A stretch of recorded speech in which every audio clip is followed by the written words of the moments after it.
calling it blogging best practices, but it's really kind of intended to give you a perspective on a couple different things. There's going to be a little bit of SEO in here, a lot of focus on sort of how we go about the writing process, but we want to look at all of that through the lens of kind of our typical client. And so for our typical client, it is someone who's looking to generate leads, probably for a sales team.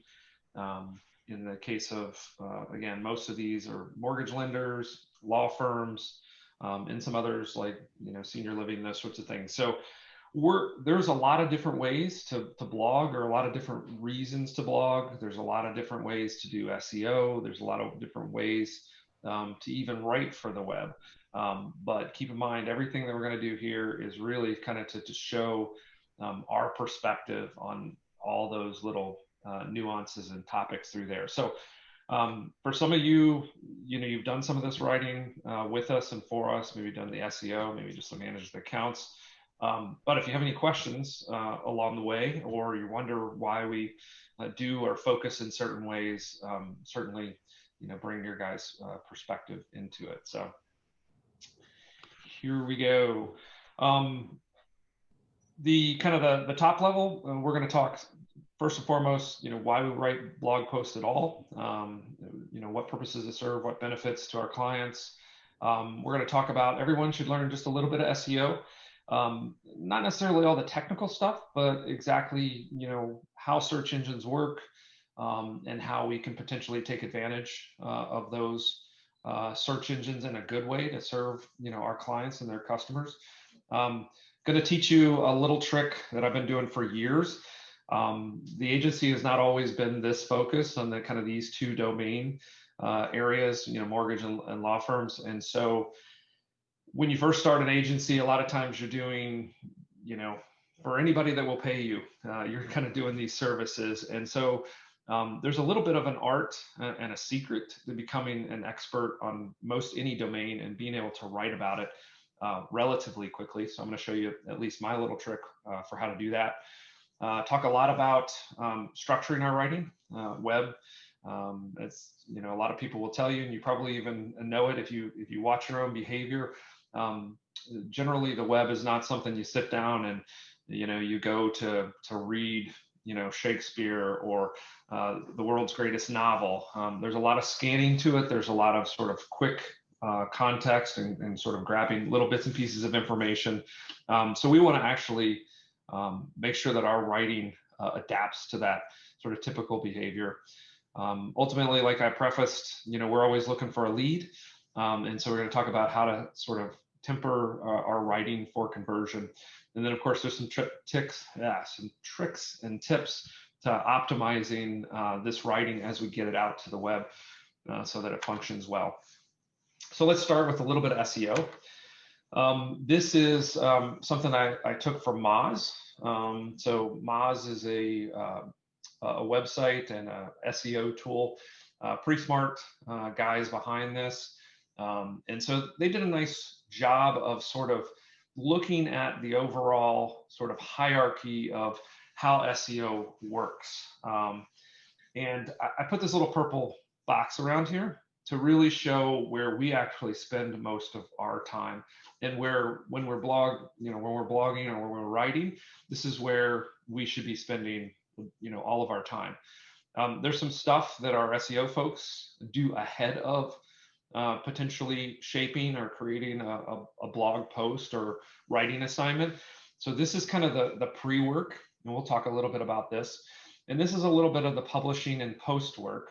But when we're actually doing blogging and we're actually writing, these are really the only two aspects we should be thinking about.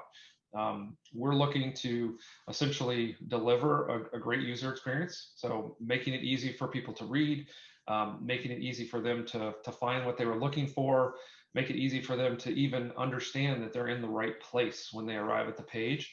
And then ultimately, I would break this into a couple things.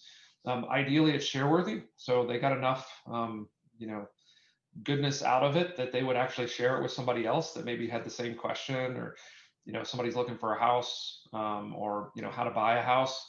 a lot of times they've got some friends that are doing maybe the same thing because they're the same age or they're going through sort of the same life event. That potentially they would look at that and they'd say, hey, this was helpful, and they would share that maybe in an email or on social media.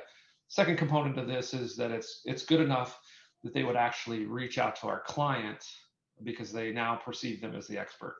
So they're like, oh, I read this. This makes a lot of sense. I think I understand this. Maybe this is somebody that I would, actually take the next steps with and inquire. So these are the two things that we're always trying to achieve whenever we're blogging. So let's talk a little bit about just kind of the basic principles of the search itself. And so whenever we put a piece of content out there, ultimately, one way or another, people are probably going to arrive at that article based on a search. And so if you want to get that search, there's some things you need to do before you even start writing.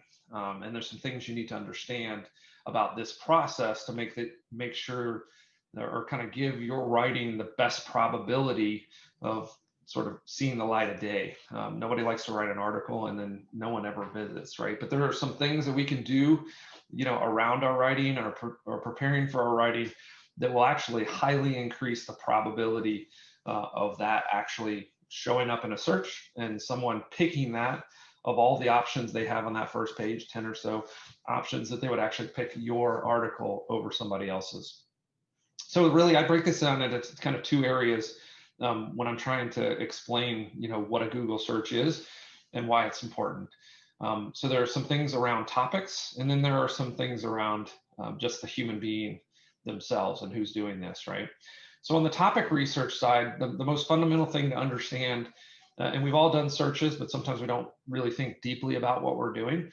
But whenever we have a question, and whenever we're trying to figure something out, almost always we will, in one way or another, go to Google. Now anymore we might, ask our speaker at home, a question. We might ask our phone a question. We might actually go to a web browser and type in that question. But a lot of times when we're trying to figure something out, we will, in one way or another, end up inside of a Google search. And how do we do that? We've been conditioned to kind of break our questions down into keywords, so specific things. So if we've watched a commercial or heard a commercial and somebody says, interest rates are low for mortgages, or someone, in your friend group talks about, hey, I just bought my first home and I got an FHA loan. The next thing that happens is you're like, what is an FHA loan? Or what are the current interest rates? And so we use some of those keywords. More and more of those keywords are turning into full-on questions. But the bottom line is, whenever we're trying to look for things, we don't go over to this may date me, but we don't go over to our World Book encyclopedias anymore. We don't go to the library anymore and go into the card catalog and look for it. We go to Google, right? And we're going to find those things out. So we know that this is where everybody gets their information, right? Is from Google, and they use a variety of keywords. So it's important to know, how people look for certain things. So if you're going to write an article about something, you have to think about, what kind of keywords, what kind of questions might people ask in order to sort of arrive at what you're writing about, and maybe what they're looking for. This is always important. We focus on lead generation, right? So when we're thinking about the keywords that someone uses around a topic, it's important for us in the back of our mind to say, ultimately what we do is we want that person to ask a question, use a keyword, and then we want them to inquire with us. So these are some additional things we think about when we're getting ready to determine what we're going to write. So if you're a writer on this call, when we're determining what keywords we're using, we're focusing in terms of what kinds of questions, what kinds of keywords would people use if they're getting ready to make a purchase decision, or they're getting ready to get a mortgage, or they need to find an attorney, or they're considering transitioning to senior living or something like that. And these are some of the questions and thoughts that we use primarily in the SEO world, but it's also useful for a writer to kind of think about this as well when they're structuring what they're getting ready to write. What keywords might those customers use when they're searching for these products and services?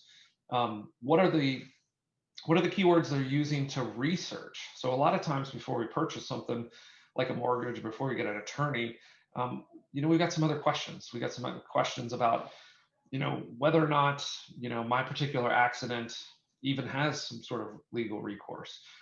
Maybe I have some questions about, like, how much down payment, might I need to put on a house? Or, how much does potentially, a $250,000 home, what would that mortgage payment maybe look like? So there's some research questions, some research keywords in there. There may be some reasons or circumstances or situations, just learning, why you might make a purchase, like why you might buy a home versus renting a home, or why you might, use an attorney versus, maybe accept some in settlement from, from the insurance company without getting an attorney. So there's often some keywords and some questions around just, why would I do this thing, or why would I need this thing? And then a lot of times, and this can be really productive, a lot of people try to avoid the purchase or save some money and try to do it themselves first. So there's a lot of sort of DIY topics that are really good at generating a lead, because sometimes people get in there, they think they can do it themselves, they think they can figure everything out on their own, but ultimately they run into some challenges. And so by us sort of sharing the behind the scenes, we build some trust and rapport. Once we've kind of figured out the keywords and the things that people are using to search, and maybe we're looking at that, we then want to kind of get out of that sort of technical mindset and that sort of robot sort of exercise of breaking everything down into these simple little, keywords, which is somewhat robotic. And then we want to go and like, okay, let's turn this into a human-centered process. So this is really important to Google, and I think this is where a lot of people mess up SEO, is because they don't think about the human behind the search when they're processing all these keywords. So a lot of times we'll get a whole bunch of keywords that are people searching. We'll know that a lot of people are doing those searches, and then we'll just start writing. And the problem is we don't really think about what Google thinks are important about those keywords and the things they put on that page, those search engine results. They do a lot to make sure that those search engine results are exceptional and they answer the questions that those people are probably asking, or the problems they're trying to solve. So whenever I'm teaching about SEO, I start with, you need to understand that our customers, the people that we want to come to our website, and then ultimately we want to give to our clients as leads, those ultimately are Google's customer first, right? And so the better way to look at this is you have to satisfy Google, much like we would if we were going to give a referral to somebody. We want to make sure that we're going to refer them to somebody that's of a high quality. Well, Google is kind of in the same position. All those people searching on the search engine are Google's customer. Google's trying to give them the best experience. They're trying to only give them search results that are going to answer their question. And then when they land on those pages, they want those pages to be exceptional. They want them to answer the question. They want them to look nice. They want them to feel valuable. So they will keep coming back to Google for every single search because one, Google just seems to always know exactly what they're looking for and always gives them exactly the right pages. So we want to start there, knowing that they're Google's customer. And what we're trying to do when we're writing an article, when we're blogging, is trying to figure out how can we, for that keyword, give the very best experience to Google's customer. So we're serving humans better content than all the rest. And so this is going to also kind of inform how we do our research, and we try to figure out how we're going to write things and what we're going to put on the page. We're going to be looking at those searches and those keywords. A lot of times as an SEO or even as a writer, you should actually take that keyword and you should put it into Google. And then you should look at the results. And we're going to talk about this a little bit in a second, when you're trying to become an expert. But what is that person searching for? why did they do the search? Really think about, like, if I put that keyword in there, what was I probably trying to get? What was I hoping would come up in here? Or what is the exact, a lot of times keywords are sort of general, but people do certain types of keyword searches, and they do them over and over again, thousands of them, different people doing them. But generally, Google gets pretty smart at understanding, if you put that keyword or you put that question in, what exactly you're trying to find out. And then as a writer, or as an SEO analyst, you need to kind of think about, how can I help them? So if they do that keyword search and I answer their question, how can I actually help them, go to the next step or fulfill that need or find somebody to provide that service. So ultimately, we're trying to satisfy the search, make sure, hey, you're in the right place. I'm going to help answer that question at the, at the kind of the basic and the high level. I might tell you a little bit extra about that. And then ultimately, we're trying to get them comfortable and convince them that they need to talk to an expert. So again, this is looking through our lens, the type of searches that we're writing for, the type of blogging that we're doing. Generally, that's the framework. We're trying to answer the question, define it, tell them sort of the reasons for whatever they're looking for, maybe the best way or the best type of thing, and then ultimately convince them that, hey, this is all well and good, but there are experts that can kind of give you kind of the next level. And we want to get them comfortable, that they have enough information that they feel confident sort of talking to a salesperson that, again, we've positioned as an expert. So that's kind of a broad overview of SEO as it pertains to actually writing SEO content. And I'll give you guys access to all this. This is a great article written by a company that we've worked with before, and even a client. Nutshell, but they do a CRM. But this is an excellent sort of raw breakdown of what SEO is and how to kind of write for SEO. So if you want a little bit more detail, this is a great article to take a look at. Any questions about SEO or thoughts? Probably not the way you've been taught SEO in the past. A lot of times people talk about keywords and titles and stuffing things in articles. Any questions? What is CRM? CRM. So that's a customer relationship management system. And so a lot of times, because we are writing for the purpose of generating a lead, a lot of our customers have a customer relationship management or a piece of software that's sitting behind or in their organization that their salespeople use. And that's where our lead's going. So when somebody fills out a web form or they make a phone call, a lot of times our clients are tracking those leads inside of a CRM. Thank you. Yeah, so it's a sales tool and software, and usually it's the endpoint. So as you write articles, you're trying to convince them to inquire, fill out that web form, make that phone call. Ultimately, you're going to create a product that's going to drop inside that CRM, and then they're going to work it and try to turn it into a sale. Okay. So this is a fun one. This is one of the things that I've always loved about our business, is because we get to see so many different businesses. And for anybody that's curious, it's always fascinating to see, all the different ways that people do business, that they serve clients, that they make money, generate revenue. And so a lot of times, especially if you're a writer or you're a blogger, you're having to sort of instantly become an expert. And so I've got this little sort of process that I go through that essentially I could take any topic, and within 30 minutes, I can become or be an expert.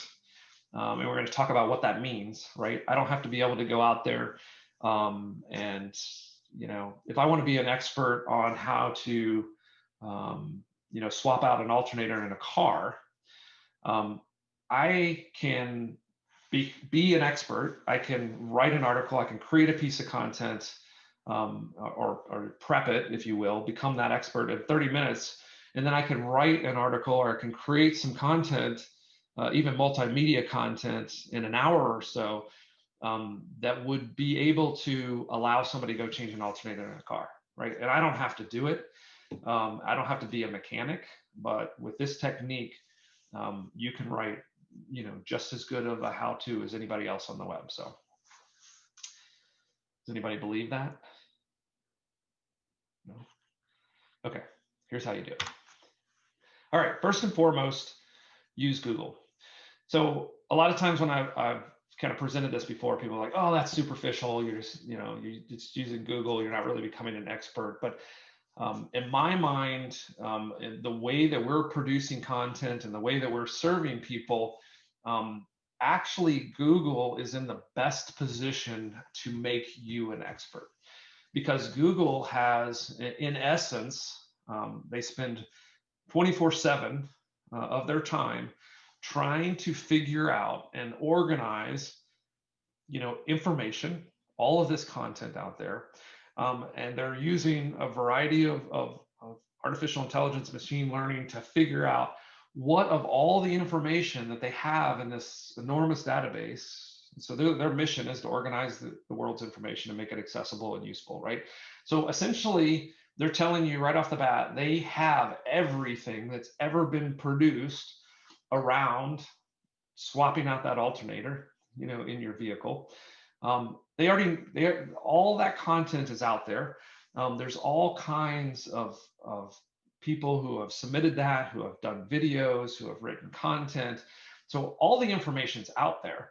And now what Google has spent a lot of time is figuring out how to sort through, all those how-tos, all that content, all that video, and figure out how to serve up the best answer to how to change the alternator in my car. So if I want to become an expert, or I want to write an article about this keyword, honestly, the best place to start is Google, because what Google's going to tell me when I look through that search result is they're going to say, hey, I've looked through all of the content that's available on this topic, and these are the 10 best representations and the 10 best pieces of content that solve that problem. So the next question you might ask, like, well, if they've already sorted through all that and they've already given the top 10, like, how do I get in there?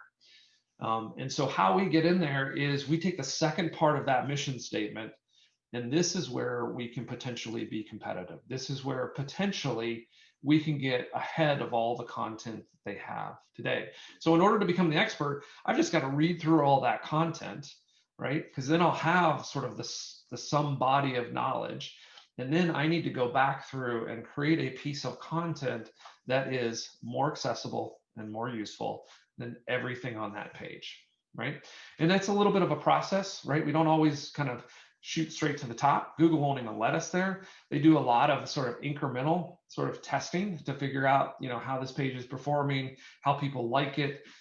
So there's all kinds of what they call signals that they're looking at to determine whether or not what you produce is actually more accessible and more useful than everything that's already there. But this is where we're spending our time, right? We're spending our time looking through that, becoming an expert, and then we're trying to reorganize that material, potentially rewrite it in a way that's going to be more accessible and more useful to the people that are making those searches.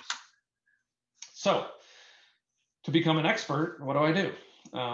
I go through, let's say I want to become an expert at what is an FHA loan, right? Google's already guiding you in a lot of ways, right? They're giving you some particular, results, some actual pages that they think are good in this regard.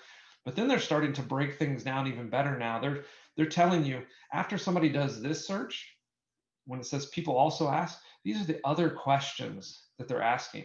And when they say other people are asking these questions, this means this article didn't solve what they were looking for. So oftentimes they'll look at these articles in the first 10, and what Google's telling you is they weren't satisfied. And so guess what? They came back and they did this search next, or they asked this question next. So these are often subsequent searches. So they're already telling you, Google's already telling you, these are the areas where most of these articles that we have in here fall short, right? And you can see as you go down in these, and I'm gonna actually go ahead and let's pop out here, because this is the way, if I'm gonna do this, this is the way I'll do it. So So, all right. This is also interesting too. Like when you get into here, they're going to tell you a lot of other sort of related searches and the order in which they come up, right? So I'm in Michigan, so do that. So they'll give you some other ideas of how people search for this. And this can kind of shape. We're just going to make it simple right now. How do I get a FHA loan? So if I'm going to write an article on this, this is the way I would go about it. I'm going to do the search. I'm going to skip the ads. I'm going to take a look at Google says, hey, this is a really good sort of checklist on how to qualify. And so instead of just listing the article, they've actually taken a portion of this content and they've highlighted it, if you will, in the search. So they're telling you like this is the most important stuff. This is what people want to know, is the actual qualification questions. So they went ahead and popped it out instead of just giving the results. Then I'll go down through here and I'll start popping out these pages, as I go down through here. So there's some other questions. So a lot of times if I'm structuring an article, I'm going to go ahead and make these my subtitles, as it makes sense, or at least they're going to be ideas for my subtitles. I might reorder it. I want things to logically flow. So I won't do it, word for word, but I definitely want to make sure that if I'm going to write an article about how to get an FHA loan, that somewhere in there, even if it's not a subtitle, I'm going to answer most of these questions if it's relevant to my client, right? But I'm going to go down through here and I'm going to start popping open some of these other articles, because again, I'm trying to very quickly become an expert on this topic. I don't know anything about it, let's say. This is interesting. These are actually, you can see this particular, and we're going to talk about this site, but these, you see these are actually coming off of their site. So again, Google's saying, hey, here's a really good sort of, set of questions that they answer. So I'm going to actually give them a little bit of a enhanced listing. So this is actually, they're summarizing stuff that's on their page, right? And you'll notice that the way NerdWallet got here was they answered these questions, right? So you're going to see some of these questions are similar. And so the people who do this well, and NerdWallet's one of them, will make sure that that's inside of there. Then as I'm going to be an expert before I write, I don't put anything down on paper. What I will do, and you don't have to spend a lot of time, I'm going to sort of quickly look through each of these articles. I'm going to pay particular attention to the subheadings. So these are the major pieces of content that are being covered, because these guys, whoever's in this has already done some research on this topic, and they said, hey, these are the things that people want to know. So I'm going to take note of this. I'm going to go ahead and read it. For me, I put everything in Pocket and then just kind of sit down at night and read through these. I'm going to read through every single one of these. And I'll only read like 4 or 5 articles, but I'm going to read each and every one of these. I'm going to have a little notepad. I'm going to, or in my Google Doc, I'm going to write down every single subheadline and put that in my Google Doc. And then when I'm ready to go write, I will go back to that Google Doc. One, I'll have inherently sort of sucked in a lot of the general knowledge about this and the way that needs to be written. I will take all of those subheadlines, I'll reorganize them, rewrite them in such a way, and then I will then have my outline for that topic. And so then all I have to do is be an expert, for 250 words on each one of those subheadlines. So in 30 minutes, I can read 5 articles, I can write down all the subheadlines, and then from that, I will have enough knowledge to essentially start to write. Now, I might have to go back and do some research on particular things as I'm writing it, but in that 30 minutes, I will know as much as anybody searching on Google and as much as Google thinks needs to be sort of contained inside of this article in order to rank. You'll have all that knowledge and you'll be able to write on anything that you're kind of delivered. Any questions about that? It's kind of a quick process, but the logic is Google has already done all the research to tell you what people need to know to answer the question that they searched for. And all you need to do is get up to speed with everything that they've done so far and try to reorganize that information in a better way, so that your article is more accessible and more readable, than some of those others. Any questions about that process?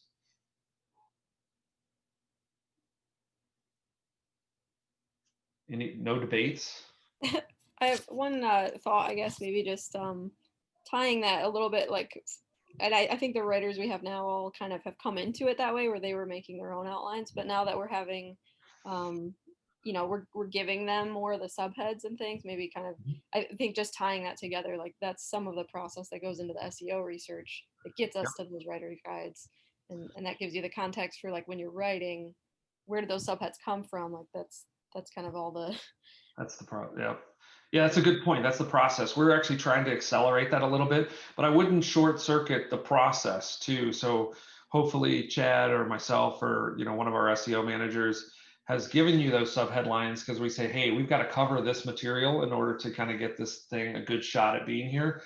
But popping those 5 articles out and reading them, to understand sort of the approach and the angle, is super important. But yeah, hopefully we've accelerated this a little bit, because we've tried to grab out the one, because there is a little bit of art, on top of that, is like, okay, which of these questions are really relevant and appropriate to how our client can actually help them, right? If it's a mortgage lender, and they don't want, perfect example, if we've got a mortgage lender right now, market's super good, bad credit loans are kind of hard to do and difficult. So right now, even though we may need to address the bad credit situation, we might leave that out of our article, because our particular clients don't want to do those loans or can't do those loans right now, and so there may be some shaping. So that's what our SEO people are doing to hopefully kind of angle that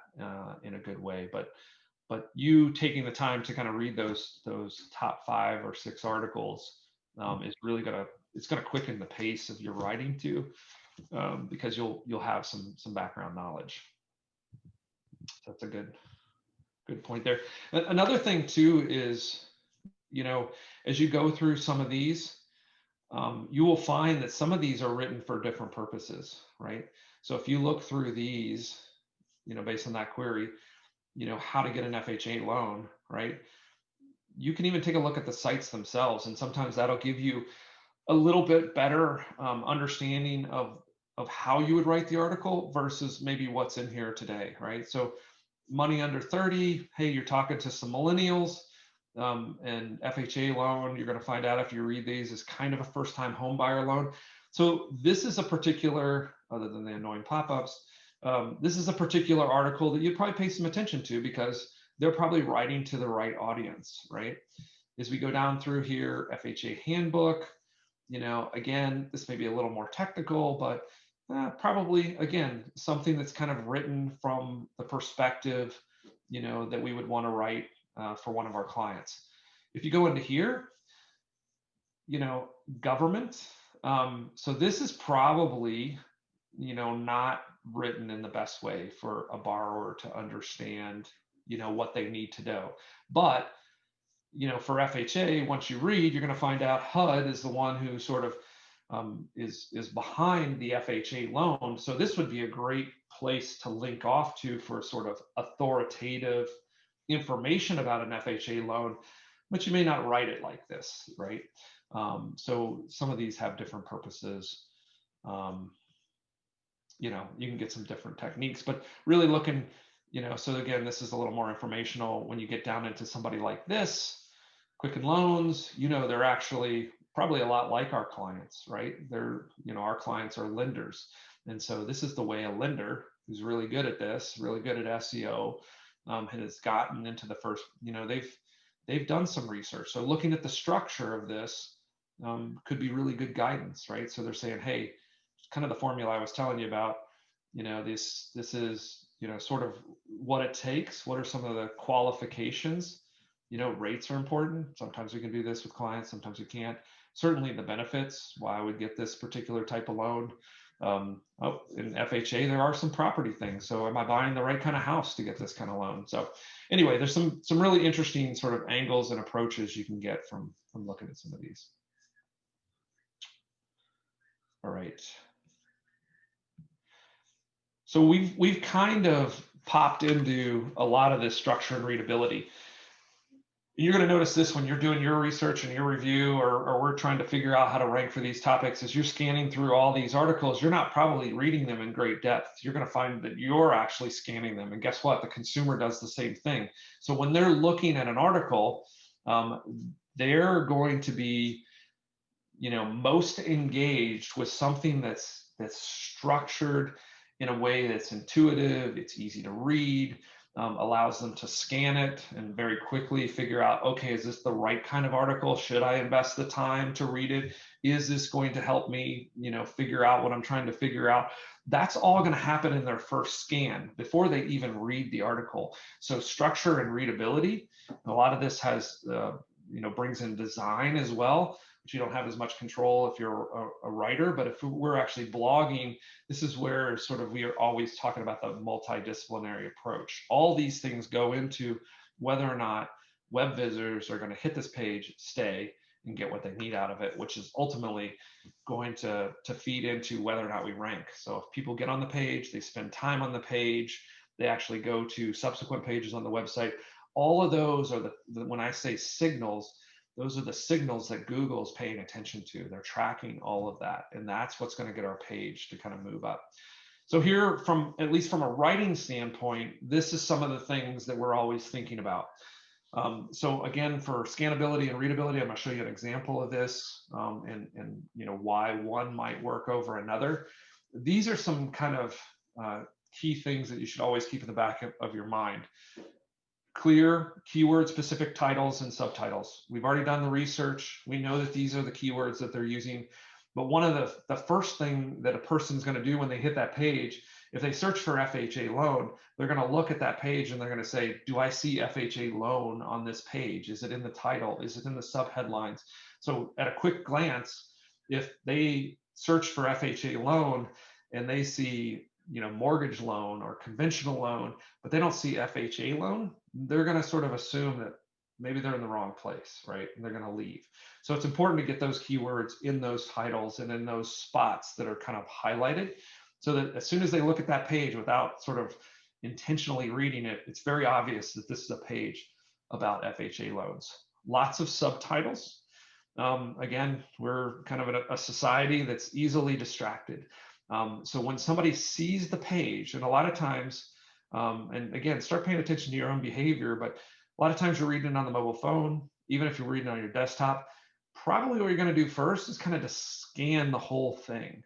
And if it's broken into a lot of sort of subtitles, so there's just like little tiny chunks of text, you're just going to feel like that's easier to read, right? If you've ever read a book and they have short titles, you're probably going to come away with that book and say, man, this book like really moved along.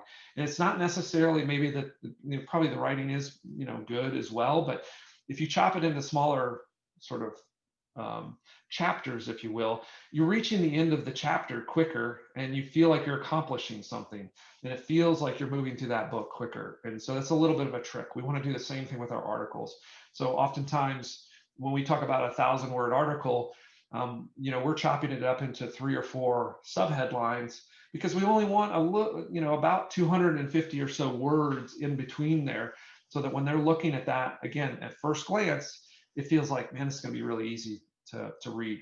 If you go into something like, and it's meant for a different audience, but if you go into something like The Atlantic, online, and it's just a wall of text, it's long form content. And so a lot of times what's happening with those articles is people are like, oh, I'm going to bookmark that, I'd like to read it later, but they may never come back to it. And so for the type of audience that we write for and the purpose that we write, we want them to quickly see that, hey, I can just scan through this and get everything that I need, and then go to the next step, right?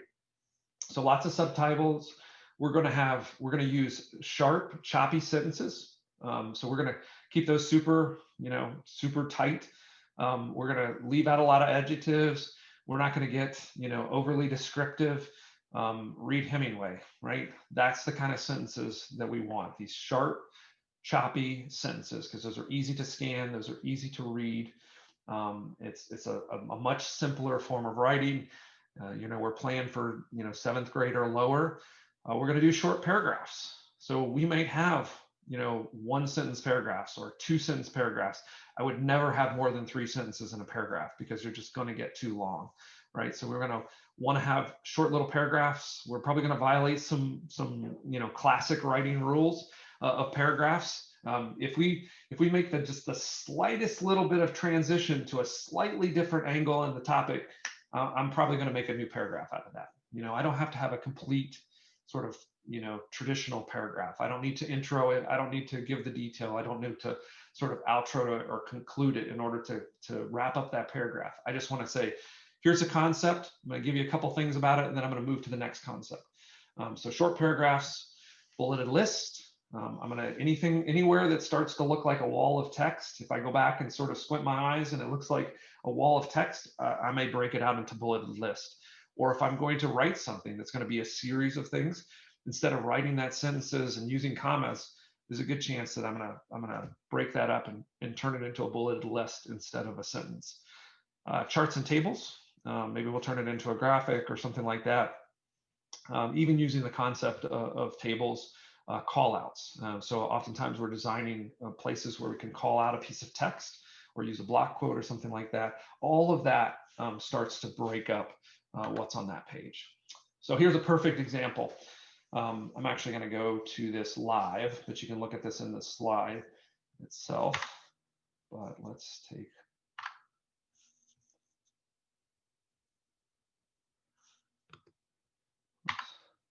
There we go. Okay, so let's take a look at this. NerdWallet, if you're looking at a really good site that kind of does this in a smart way, NerdWallet is an excellent example. So there's a lot of things on here that helps to make this a better page for the type of visitors that we have, right? This is a really long article. So in order to rank these days, there's, typically we have to write a really long article. We're writing 1,000 words or so. If we just wrote 1,000 words and didn't break this up, it would just be a wall of text. So oftentimes, not always, but on some, we have the ability to sort of create a little table of contents. So again, scannability and readability. It's like, oh, yeah, I asked about, whether or not or how to get an FHA loan, but really what I wanted to know was like, they're talking to me about a conventional loan, they're talking to me about an FHA, like what's the difference? So I can jump right to that, right? And it'll pull me down to that place, right? So these are kind of nice features to pull me through maybe a longer article. I just talked well about them and then that didn't work. Let's see if we can get back to our page. That's weird. The other thing, like I said before, I did a search for FHA loan. I landed on this page, FHA loan, FHA loan, FHA approved lender. I see FHA, without even focusing, FHA is all over this page. There's no question. This is going to answer any and all questions I have about FHA, right? So by having that in all those things, it's helpful. We have these call outs, right? There's some quick little summaries. There's the bottom line here, right? This is the definition. What is an FHA? We've got the call out here. We're linking over, I'm trying to do an FHA, but I have a condominium. Oh, that's something different. They give me a page, potentially that's about condominiums because it's a different animal, right? We're doing paragraphs. Oh, call out, that helps me a little bit. Paragraph. Oh, here we go. Bullet points, right? Oh, a table, right? So I've told them a lot of different information. Well, instead of like writing a whole bunch of things on the different types, well, why don't I just list the different types and make a little table out of it? So this is a perfect example of all the different structures we can do so that somebody can very quickly scan and figure out, what, if anything, they need to read. Because as they're going down through here, like maybe their loan officer's already told them what an FHA loan is. I don't care about that. Oh yeah, I want to know the difference. Okay, here's the the difference between conventional. Maybe I want to go, oh, is the house I'm looking at too big? That's solved real quick. It's like, okay, I'm buying something less than $822,000. So do I qualify? Oh, what do I need to know? Credit score, so again, this makes it really easy and scannable. So I've broken these things down. You'll see, kind of like I told you, there's not going to be anything here that's over probably 250 words before somehow I break that text up, right? Either a different paragraph, a different subheading, pulling something out. So you're not going to see any, almost all of these are one sentence paragraphs, right? And then each of these between subheadings is rarely more than 250 words. So this is a, perfect example of sort of how we want to write this type of content. And this is why NerdWallet often, for a lot of the topics, they're on the first page because they're doing it right. Okay, writing for conversion. And I'm going to go through this pretty quick because this is like post. Like once we blog, this is some of the kind of the back end. So when we're looking at that pyramid, these are some of the things that are going to be happening after we've actually written the article. So when we write for conversion, here's some things that we want to sort of, when we're taking a perspective, when we're using a particular type of tone or voice, these are some of the things that we should think about. Ultimately, we're trying to achieve this goal of, once I read this, I should think, hey, we should talk, or hey, I need an expert. That's where we kind of want to leave them. We want to answer a bunch of questions, but ultimately we want to get them into a place where they say, okay, in order to sort of get what I need, I should get to an expert. And so we're trying to always achieve these three complementary goals whenever we're writing that blog post. We want to answer the search question. So whatever that keyword is, whatever that question is, we want to make sure unequivocally right at the beginning, we absolutely, without beating around the bush or being clever, we're going to directly answer the question, right? And then we're going to add to their understanding of the question that they asked. So we're going to help them refine and define the question that they asked and potentially pop out some of maybe the needs that they don't even recognize, by the additional questions that they haven't thought about. And we're going to start to probably percolate some follow-on questions or some reasons to reach out to that expert. And then ultimately, we want to write an influential, persuasive blog post that convince them that they need to talk to that expert. And then we want to, of course, give them a call to action and a way to do that. Any questions about sort of writing for conversion? I know that's super quick, but that's a little bit of a framework.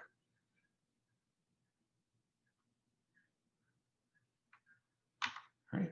Okay. Optimizing.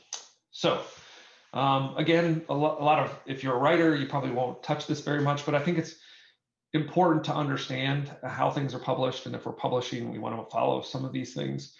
Yoast is a tool that's used within WordPress. It's a plugin. It sort of guides you through this process. It helps sort of you do these things correctly each and every time. So whoever's publishing it often, goes through this process. But to break down the process, it's actually pretty simple, and you can do it without this tool. But essentially, you're taking the keyword that was assigned to the article. If you're using Yoast, you put that keyword in there, so it'll sort of automatically figure out the rest of these out and whether or not you did them. It'll turn the light green if you did them right. If you didn't, it'll give you a caution and let you kind of go back and double check whether you did that intentionally or you just kind of forgot to use that keyword. So ideally, we're taking our keyword, we're making sure that it shows up in the title, ideally at the beginning of the title or as close to the beginning as possible.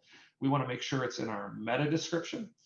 So whenever we submit a piece of blog content, we actually put this information at the top ahead of what we've actually written. What is the title that'll be, that'll be on the post? What is the description, which kind of sits behind the scenes? But whenever we're doing a search, that's what's going to show up here, right? So you can see, in this particular case, they've followed the rule, right? FHA loans, and in the description, FHA loans, it's at the beginning, right? So sometimes you violate that a little bit, right? This FHA loans a little further down in here, but it's in the title and it's inside of the description. So we want to make sure that we got the keyword. We're tracking that in the title, we're tracking that in the description, and we're tracking that in the very first paragraph. So again, let's take a look at these articles, right? Very first paragraph, there you go, FHA loan. Very first paragraph, FHA loans. This is all about, very first paragraph, FHA loans, right? We want to make sure, again, for the reader and for Google, that there's absolute clarity that, you know, we're in the right place. And then as we go into the subtitles, we're starting to think about the clusters around the keyword, right? We're trying to think about the other sort of related terms. So it may be FHA loans, it may be FHA mortgage, you know, so there could be some other sort of related terms. That's how you can sort of mix and match. Some keywords are better at this than others. But you can sort of vary and diversify your subtitles by using kind of other versions of that keyword. Always a compelling featured image. Some sites do this better than others, you know, but something that usually gives some interest. So you can see these guys didn't use a featured image at all. So it's certainly not a disqualifier, but it does make your post quite a bit more interesting. So things like this, you know, I don't know, some people like something like that, but for the most part, you know, do some, you know, that looks like a first-time home buyer. That looks like, you know, kind of maybe my first home size-wise and stuff like that. So there's definitely something to sort of using a featured image that foots against the topic. We want to link to internal articles. So any place where, and this is a great way, we talk about a lot of this is generating future ideas. If we're writing about something, and in our research, we know, hey, condominiums are a little bit different, then, you know, we probably should address that in another article. So if we don't have, you know, this topic to link to, then that goes on our ideas list and we can contribute that back. That's how oftentimes we'll come up with additional ideas. Or if we've already written an article around this, then we certainly want to link to that internally, because that helps when Google's looking at this page, it helps Google look at other pages that are related, and that creates density and strength around that keyword. So almost always we want to have some, you know, a couple of links that are actually in the article that are linking back to pages that already exist on the site. And then ideally we want a couple of external links as well. And these should be high authority articles on whatever we're writing. This can be Wikipedia, is always a good shot, you know, as you're doing your definitions. If you know, if you're writing about FHA loans and you have a definition around, you know, HUD, then maybe you'll link off to Wikipedia's definition of HUD, you know, which they'll have a Wikipedia article all about the history of HUD, everything they do and all that sort of thing. We don't need to write that article. Because we don't, you know, the average borrower doesn't care about HUD, but by linking off to the definition of HUD, if they are confused by it or they do have a question, we're being helpful. Google sees that. We don't need to write that article, so we should be linking off to that. If we're writing about FHA loans, that's a government program.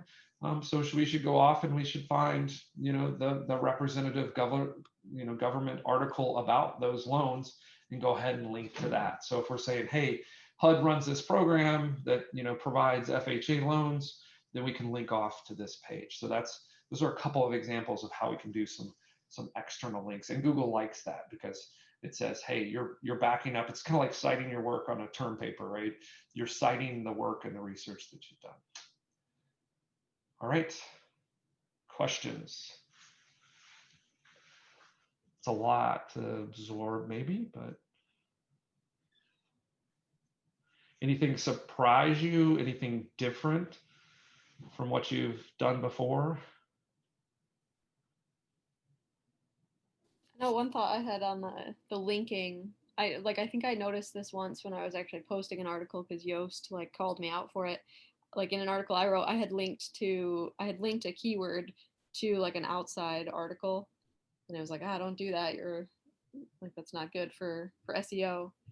So I feel like maybe there's some things to learn about like what the ideal links are, you know, like for both on the reader side and on the SEO side of it. Yeah, Yoast is an interesting tool. You know, when you get comments like that, those are some things that maybe even take a screenshot and throw into Slack and ask a question, because it would be interesting to see, because Yoast, we love it because it's it's essentially on the back end, it's got some rules, right? That kind of like the rules that I've told you here. It's got some rules, and then it's actually looking at the text, and it's trying to see that you know, sort of followed as many of those rules as possible. But at the end of the day, you know, it is computer code, so it's not really intelligent for the most part. And so there may be an intentional reason that you didn't do something, or there may be an intentional reason that you wanted to do something differently that violated the rules. Or a lot of times, sometimes a client's site will be designed in such a way that it actually can't read the article, you know, perfectly. And so it will actually give you some false positives. So if you get something like that where it cautions you, that's curious. That one's kind of interesting because, you know, it may have been come from a place where it said, oh, well, you don't want to externally link because, you know, potentially it's a competitor, or, and not that Yoast would know this, but, you know, maybe there were too many external links. I know there is a flag in there, you know, you don't want to, or at least there's, all of this is a black box, by the way. You know, you're going into Google, and they keep their algorithm secret, right? So we're trying things, and SEO people are trying things, and then we're looking at what happens. We're looking at how well we rank, and then we're drawing, you know, a new hypothesis on what works and what doesn't work, and then we turn them into SEO rules. And so everything that I've told you either could change, or, you know, may not be entirely accurate, or they do something. That's why I don't get too technical with SEO, because really, if you're writing good content, you're answering the question, you know, you're taking that human-centered approach, and you're thinking about the human that you're trying to help, then generally that always ranks well. You won't get hit by these, but yeah, that's a good question. Like I would have liked to see that. If you run across that again, let's take a look at it, and maybe we'll learn something. Yeah, for sure. Yeah, it's always like, right, like it's an art and a science. So Totally. figure out what to follow there. Yeah, and I like that you said something like that the other day too about that, you know, the human-centered kind of writing, that so that when Google does update its rules for ranking, you know, our articles aren't like crashing or dropping out of the searches because Google's trying to optimize that for readers and help them find what they need. So if that's kind of our ultimate goal, we can stay current there. Yeah, that's a good point. I'm going to show you one last thing, and we can kind of close on this because we're at the end of our time. But so this is just kind of a survey of our clients. And these are the number of organic keywords that we rank for, the number of organic traffic. And you're going to see here in a second, these percentages of sort of increase. Now, Google just a week ago did an update to their algorithm, and there was a lot of hubbub. People lost ranking. There's always gnashing of teeth on Twitter and everything. It's like, oh, they changed their algorithm and we lost so much traffic. But if you look across the board, you know, the ones that we're actually focusing on, most of these got double digit, you know, increases as a result of that upgrade in the algorithm. And so again, this has everything to do with sort of just using best practices in some of these. We should look at Insurance by Frost. There's some old content on here. I would bet if we looked at the content that we lost, it might have been some old techniques, right? So where we wrote short articles, we were only talking about the keyword. We weren't sort of talking about the customer themselves. So we probably lost some older articles that got sort of de-ranked. But for the most part, this is kind of a testament to when these Google algorithms change, which again, Google's trying to make a change in the algorithm to better serve their customer. And as long as we're thinking about serving Google's customer first, then we'll only be advantaged by those changes.